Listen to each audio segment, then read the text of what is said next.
All right, I'm going to leave it there and pass it over to Patty. Okay, thank you.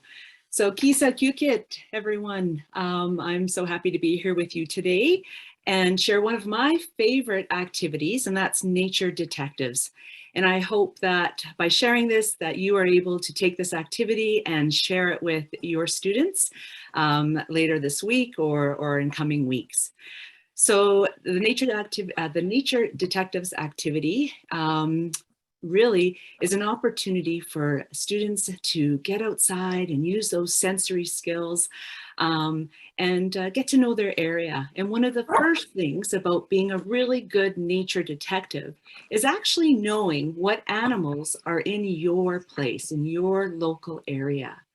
So in particular, in the wintertime.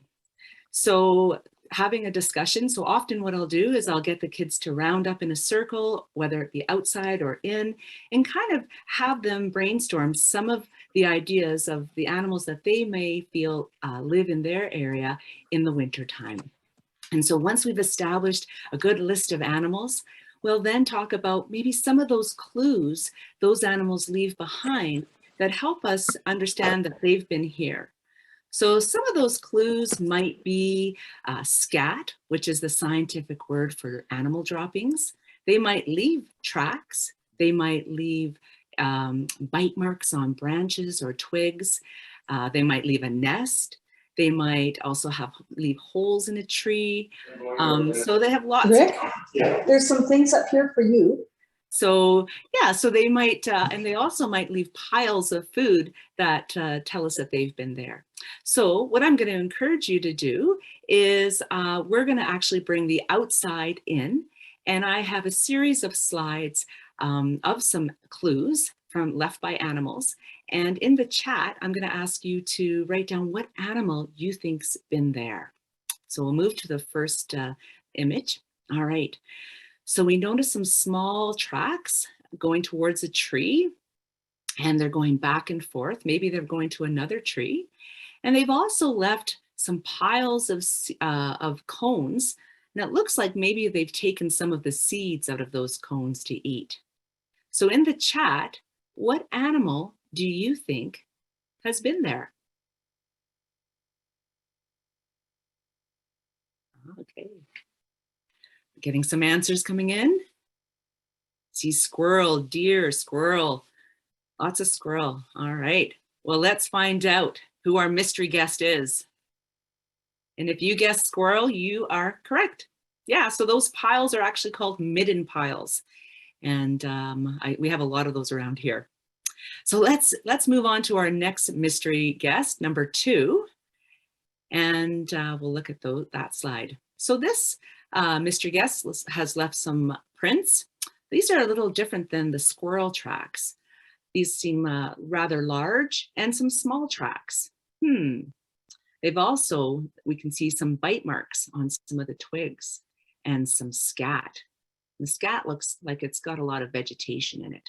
Okay, I can already see some guesses coming in. So I see rabbit, rabbit,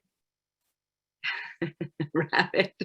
All right, let's find out who that was. And if you guess snowshoe hare or rabbit, absolutely, they are what we call a cyanophile. They love the winter. They're well adapted. They've got those big back paws that help them float over the snow like snowshoes, and they also are camouflaged.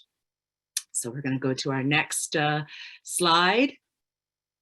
And so we've got, and the nice thing about this activity, as you'll notice in these images, you can do this activity whether there be snow or not.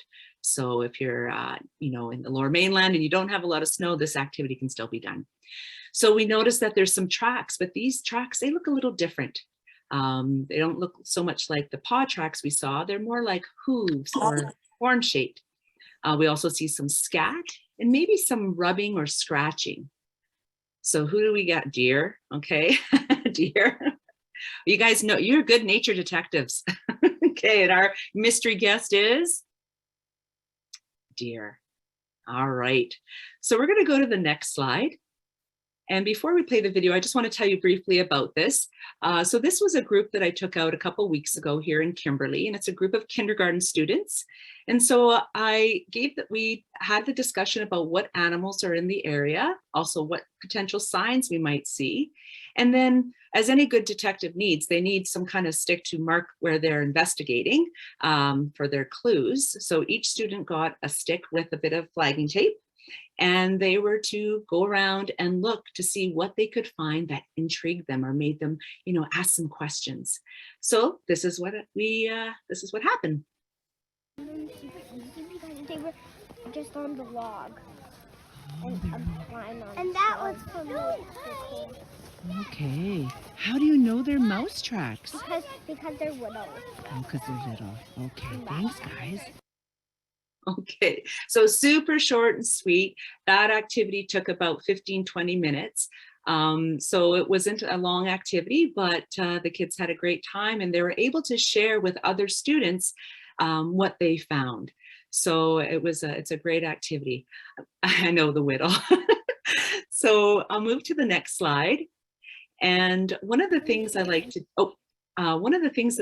do, either before or after a lesson like this, is read a story, either before or after. And I'll put in the chat later these 3 resources: who was here in the snow, who's been here, and Big Tracks, Little Tracks. And those are some great books. I like in particular, I've been using the Big Tracks, Little Tracks, because it actually uses the language of nature detectives. So it really gets the kids thinking about that. Some of the other things that I use, if you don't have snow, or even if you want to just enrich the lesson a little bit more, is behind me, you'll notice I have a blanket. And on that blanket has some images of animal tracks. And so what I'll do is I'll have the students, we'll all go around the blanket, and they will try to guess what animal tracks that they see. So you'll notice that there are a few tracks there, and the one on the bottom, the kids will guess, and then I will show them the picture of the animal that it is. And then we'll continue to sort of do that. So we kind of tie in the picture with the track, and so it sort of supports that learning. I also will do similar activity, especially if you're in the schoolyard where maybe you don't have a lot of tracks, but the kids know that those animals are around there. What I'll do is I'll spread these sort of pictures all around the schoolyard, and the kids will have to find the corresponding track with the picture, and it's a fun game to do. Also, you'll notice there's a Tracks and Scats. We have that through HCTF, and it's a great resource that you can throw in your backpack that has the pictures of the animals, their tracks in the snow, and then on the back it has some great resources just so that you can share with the kids some information.